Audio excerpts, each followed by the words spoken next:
మన అజ్ఞానం ఎంత వ్యాపించింది అంటే, నిన్న పేపర్లో చూసి నేను మూర్చిపోయాను, ఎలా పోగొట్టాలి అజ్ఞానం. దేవీ విగ్రహాలను పట్టుకెళ్ళి నిమజ్జనం చేస్తున్నారట. నమ శివాయ. ఎలా చేస్తున్నారో తెలియదు. అపచారం అమ్మ, చేయకూడదు అలాగా. అమ్మవారి విగ్రహాలను నిమజ్జనం చేయకూడదు. ఎవడో చెబుతున్నాడో ఎందుకు చేస్తున్నారో తెలియదు. పిచ్చి బాగా ముదిరిపోయింది.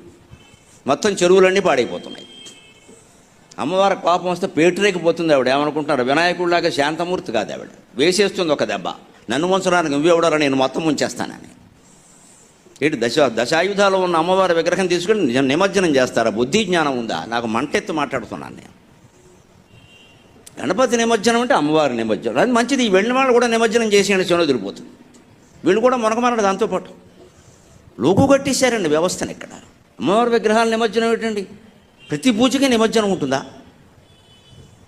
భాద్రపద మాసం కాబట్టి చెరువులు పూడిపోయి ఉంటాయి, కాబట్టి నీటితో నిండిపోయి ఉంటాయి, కాబట్టి పూడికి తీస్తే మంచిదే. నా చెరువులో మట్టి తీసి విగ్రహం చేసి తిరిగి ఆ చెరువుకి అన్యాయం జరగకుండా